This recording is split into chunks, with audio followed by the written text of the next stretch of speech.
este sermón a hablar un poco de la vida religiosa con textos de San Maximiliano, pero no pensemos que solamente esto va dedicado a los religiosos, porque conocer más de la vida religiosa o recordar cosas de la vida religiosa es parte de lo que necesitamos todos como cristianos, porque la vida religiosa es una riqueza de la Iglesia, y amar a la Iglesia es también amar la vida religiosa, aunque nuestra vocación sea al matrimonio. Y además, como dice Santo Tomás de Aquino, porque si bien los consejos evangélicos son una obligación para aquellos que hacen votos, sin embargo, tiene que estar esta disposición a cumplirlos en todo cristiano. Por si acaso Dios en algún momento de su vida se lo pide, tiene que poder cumplirlo. Por eso, en todo cristiano tiene que estar esa disposición de que si las circunstancias piden cumplir algún consejo evangélico, así se haga. Decía el Papa Juan XXII: «Dadme un religioso que haya sido fiel toda su vida a su regla y constituciones, y le canonizo sin más examen». El religioso entonces santo no es otro que el que cumple con la regla, y cumplir con la regla en primer lugar sin duda es decir cumplir con los votos. Por eso leo en primer lugar una carta que él escribe a uno de sus hijos que había decidido quedarse en su casa y no volver, y le escribe con bastante dureza de padre para corregirlo y que tome conciencia de la importancia de los votos, algo que sin duda en este tiempo en que vivimos también debemos refrescar, porque pocas cosas valen, la palabra ya no vale, los contratos ya no valen, y eso también se mete en la vida religiosa si no estamos atentos. Le dice así el santo: «Querido mío, de tu carta veo que no te das cuenta de lo que significa no observar los votos prometidos. ¿Podrá el Señor bendecirte a ti o a tu familia por una cosa semejante? ¿Y quisieras además que yo te ayudara en este asunto?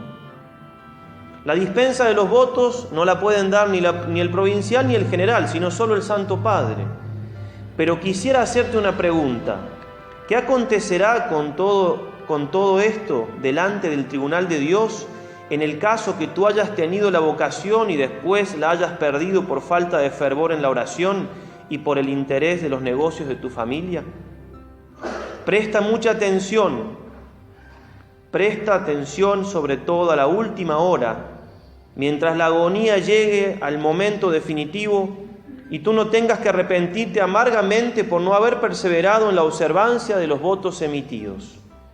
Si de una persona que no mantiene lo que prometió a otro se dice que no tiene carácter, o sin ambajes cuando se trata de cosas más importantes, que es cobarde e innoble, ¿qué diremos del que quebranta no ya una simple promesa, sino un voto, y además hecho a Dios? Piensa seriamente en todo esto como si estuvieras en punto de muerte. Te recomiendo a la protección de la Inmaculada. Suplícale tú también con todo el corazón que te abra los ojos y te infunda la fuerza necesaria para no errar». Hagamos un breve repaso ahora de los 3 votos, cómo él los vivió. Brevemente decimos algunas cositas, pero sobre todo, qué predicaba acerca de esto. En primer lugar, acerca de la pobreza, tan amante él de esa pobreza por ser bien franciscano. Habíamos recordado estos días cómo en uno de los conventos, donde eran 3 frailes, había un solo par de zapatos para los 3, como en otro lugar, a pesar de la gran imprenta que tenían en esa ciudad de la Inmaculada que él había fundado, a veces comían solamente pan y agua, cómo confiaba en la providencia y después de esa primera duda que tuvo, pidiendo limosna, un poco de vergüenza, y vio esos dineros justo que necesitaba sobre el altar con un cartelito que era para María. De ahí no dudó nunca más y confió siempre en Dios y gastó todo lo necesario. Bueno, veamos qué cosa predicaba él acerca de la pobreza. Y lo dice bastante enojado también a un religioso, lo predica en general, pero que un religioso le pide dejar de comprar tantas máquinas para imprimir el caballero de la Inmaculada, con la cual él quería forrar todo el mundo, y vivir más tranquilos. Dice él: «Una cosa muy importante es el fin de la casa editorial, que ha de ser siempre el esfuerzo para conquistar a la Inmaculada, al mundo entero y cada alma en particular que existe y existirá hasta el fin del mundo. Y jamás aquella maldita renta, como se imaginaba uno de nuestros religiosos, lo cita, no desarrollarse más, las máquinas son más que suficientes, de hoy en adelante tendremos nuestra renta. O sea, saquemos algún dinero y no lo invirtamos en el apostolado. Y sigue el santo, de esta manera se cambia el medio con el fin y el fin con el medio. Evidentemente, la primera consecuencia inmediata es no desarrollarse más. Dejemos no más que las almas se pierdan, que la prensa del diablo se desarrolle no más de modo espantoso y siempre la incredulidad y la suciedad moral, y nosotros tendremos tranquilos nuestra renta, ¿no? Ironiza el santo. Y sigue, es obvio que en este caso la maldición del Padre San Francisco debería precipitarse también sobre este género de fábrica que garantizaron una existencia tranquila, como mucho tiempo atrás los latifundios para los señores, dice, así llamaban a los conventuales en Italia, a los franciscanos conventuales. La bendición del cielo será entonces la destrucción de esta editorial. Sería lo mejor que nos pasaría, dice, que volviésemos a ser unos frailes que solamente nos dediquemos a cosas menores. Recordemos que, como la historia enseña, lo primero en el cual falla una congregación religiosa y también cada cristiano, como enseña San Ignacio de Loyola en los ejercicios espirituales, es el apego a los bienes materiales. Por eso tanta fuerza pone el santo en cuidar eso. Dirá en otro lugar, la característica fundamental de la regla, la santa pobreza, es el capital que nos permite a nosotros medirnos con las grandes potencias financieras, porque la santa pobreza es el cofre sin fondo de la divina providencia. Con respecto a la castidad, recordamos que él recibió esa corona de la Virgen, que él iba a ser virgen hasta su muerte, así también como la corona del martirio. Un solo hecho de su vida para ver la delicadeza que tenía con esto, a pesar de su salud tan débil, de sus dolores de cabeza, de esa tuberculosis que lo siguió todo el tiempo, casi que vivía muriéndose de algún modo porque caía enfermo cada tanto y tenía que retirarse a un lugar apartado para poder recuperarse. Bueno, en un viaje muy sacrificado por Rusia, yendo a Japón, pasó horas y horas en un pasillo, parado o acurrucado en algún lugarcito, por no estar en un lugar donde, si bien no iba a faltar a la castidad, sin embargo había un matrimonio y el lugar no era tan espacioso y le parecía a él que podía faltar en algo al ejemplo, al pudor, sacrificado al máximo para guardar esta virtud. Y cuando comenzó la guerra y algunos preferían estar en su casa más seguro, en lugar que en el convento, él escribirá, hablando de la clausura, lo necesario que es estar en el convento para custodiar. Habla de todos los votos, de las virtudes varias del religioso, pero hago hincapié yo cuando habla de la castidad. Dice, un religioso fuera del convento es como un pez fuera del agua. No hay que asombrarse si un alma religiosa que mora fuera del convento no puede dejar de debilitarse día tras día en el amor prometido, a menos que una gracia extraordinaria no venga en su ayuda, y que seguramente llegará si la permanencia fuera del convento no depende de su voluntad. Fuera de la clausura, uno está necesariamente siempre en contacto con diferentes personas. Qué fácil es, en semejantes circunstancias, el apego a las criaturas, que inicialmente es insignificante, pero después, poco a poco, se hace exigente, tanto que llega a sustituir al único amor escogido con preferencia. Hablemos de la obediencia, el voto más importante. Citábamos días atrás cómo obedeció siempre. Obedeció cuando lo mandaron a Roma, ni bien había hecho los votos desde Polonia, que para él era ir más o menos a Babilonia. Obedeció cuando volviendo de Roma a Polonia, enfermo, casi se había muerto, le pusieron en apostolados que eran muy difíciles de seguir para él, obedeció siempre. Obedeció cuando tuvo que volverse de Japón, que también fue muy doloroso para él y lo hizo lagrimear, obedeció siempre. Y en ese momento, cuando él vuelve de Roma a Polonia y está con esos trabajos, esa prueba de Dios de ponerlo en cosas que él no podía por su salud, le escribe una carta a su hermano, Fray Alfonso Colbe, que en el siglo se llamaba José, su hermano más pequeño, donde en unos párrafos resume de manera magnífica lo que es la obediencia para nosotros. Y él lo entronca con la gloria de Dios y la salvación de las almas, que para él es una sola cosa. Le dice así: como ya sabes, la gloria de Dios consiste, prácticamente es la misma cosa, en la salvación de las almas. Pues bien, la salvación y la santificación más perfecta del mayor número de almas que Jesús redimió a caro precio con su muerte en la cruz, comenzando por nosotros mismos, debe ser nuestro sublime ideal de vida. Todo esto para procurar los más grandes gozos al sacratísimo corazón de Jesús.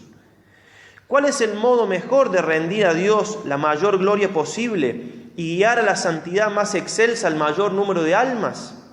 Sin duda, Dios mismo conoce mejor que nosotros ese modo, porque es omnisciente e infinitamente sabio. Él, y solo Él, Dios omnisciente, sabe qué podemos hacer en todo momento para rendirle la mayor gloria posible. De Él, pues, y solo de Él podemos y debemos aprender ese modo. Hasta ahí todo clarísimo. Y también sigue clarísimo lo demás, pero hecho en concreto, vivido en concreto, cuesta mucho. ¿Cómo revela Dios la propia voluntad? Por medio de sus representantes en la tierra. La obediencia, pues, y solo la santa obediencia nos manifiesta con seguridad y certidumbre la voluntad de Dios. Los superiores pueden equivocarse, pero nosotros, al obedecer, no nos equivocaremos jamás. Dios, y solamente Dios, infinito, infalible, santísimo, clementísimo, es nuestro Señor, solo Él. Él, nuestro Dios, nuestro Padre, Creador, fin, inteligencia, potencia, amor, todo. Cualquier cosa que no sea Él, tanto vale en cuanto se refiere a Él, Creador de toda cosa, Redentor de todos los hombres, fin último de toda creación. Se eleva hasta lo máximo, hasta mostrar que Dios es todo, y vuelve otra vez a hablar cómo la obediencia nos une con ese Dios. Es pues Él quien por medio de sus representantes aquí en la tierra nos manifiesta la propia adorable voluntad y nos atrae así y quiere por medio nuestro atraer el mayor número posible de almas y unirlas así del modo más íntimo y personal. Querido hermano, piensa en lo grande que es nuestra dignidad por la misericordia de Dios. Por medio de la obediencia nosotros nos elevamos por encima de nuestra poquedad y podemos obrar en conformidad con una sabiduría infinita, y no exagero, le dice, con la sabiduría divina. Dios ofrece la propia infinita sabiduría y prudencia para que ellas guíen nuestras acciones. Esta es la grandeza de la obediencia. Y a sus religiosos, una y otra vez, sobre todo a los que estaban en la ciudad de la Inmaculada, los exige, los anima, les aconseja a la entrega total, a hacer todo por Dios. Y para él decir hacer todo por Dios es lo mismo que decir hacer todo por la Inmaculada. Dice, la esencia específica de Niepocalanó, ¿sí? la ciudad de la Inmaculada, es y esto no se puede traducir, la ilimitatitud, o sea, lo ilimitado, lo que no tiene límites ni fronteras, de la consagración a la Inmaculada, en vista de la conquista del mundo entero para ella.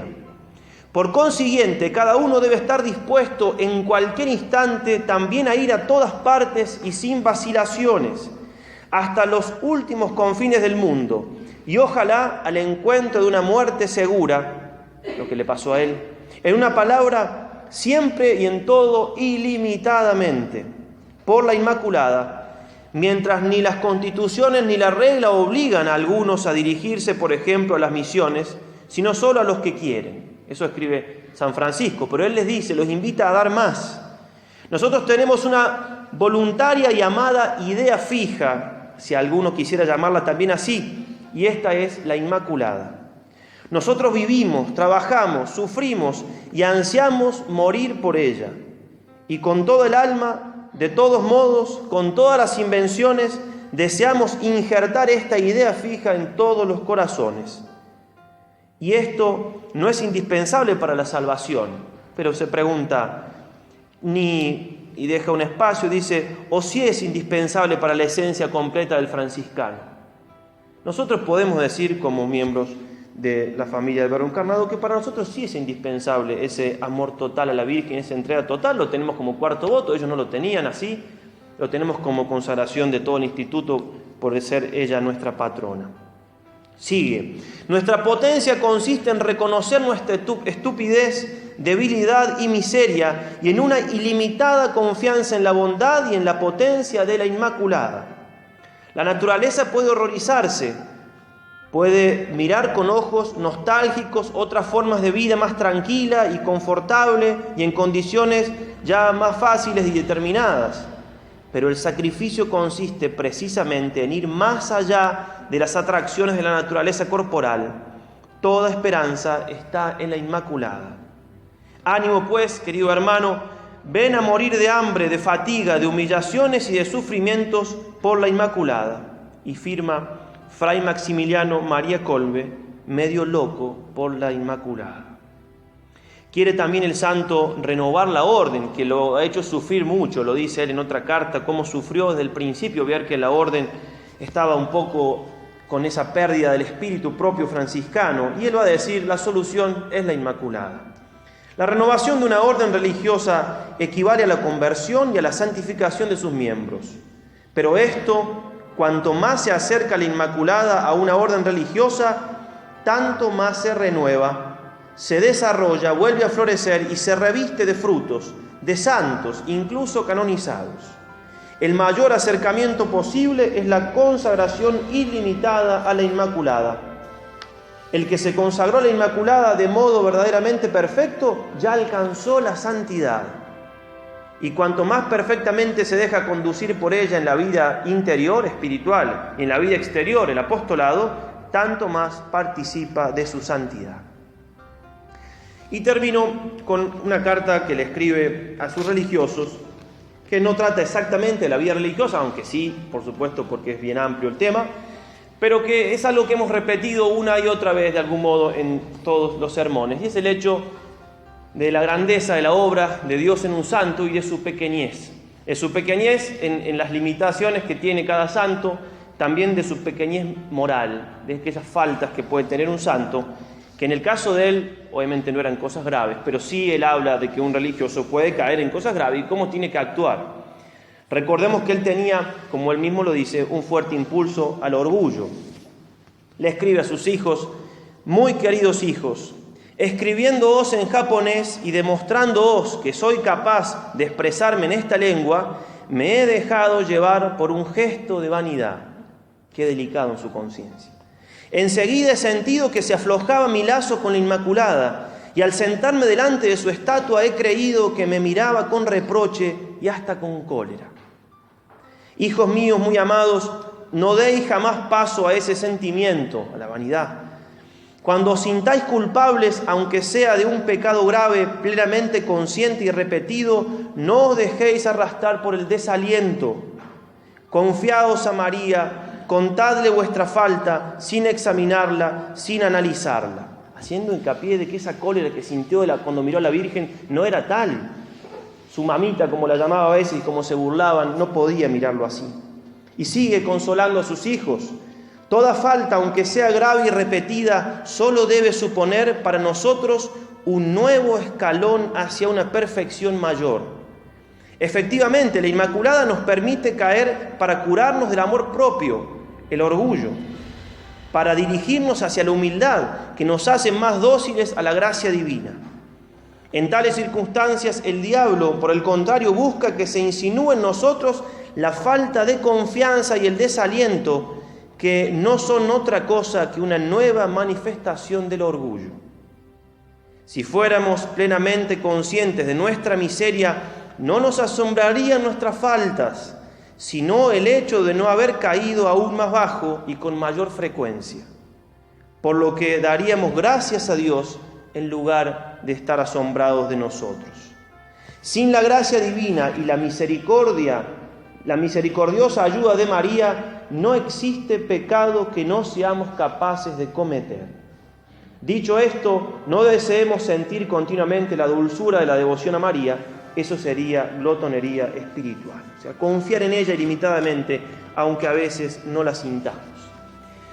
Dejamos acá entonces en este día pidiéndole al Santo, pidiéndole a la Virgen que nos ayude a nosotros los consagrados a vivir bien nuestra consagración, a saber que tanto si somos sacerdotes o nos estamos formando, seremos buenos solamente si cumplimos los votos, las reglas, si somos buenos religiosos. Y también pedirle sobre todo al Santo y a la Santísima Virgen que nos dé la gracia de tener ese gran amor que Él tenía para con ella, ¿no? Esa manera tan clara, por decirlo de algún modo, de encarnar la espiritualidad de San Luis María Griñón de Montfort, con tanta fuerza como la que tenía, pero siempre por y con la Inmaculada. Que nuestra Madre se apiade de nosotros y nos conceda esa gracia.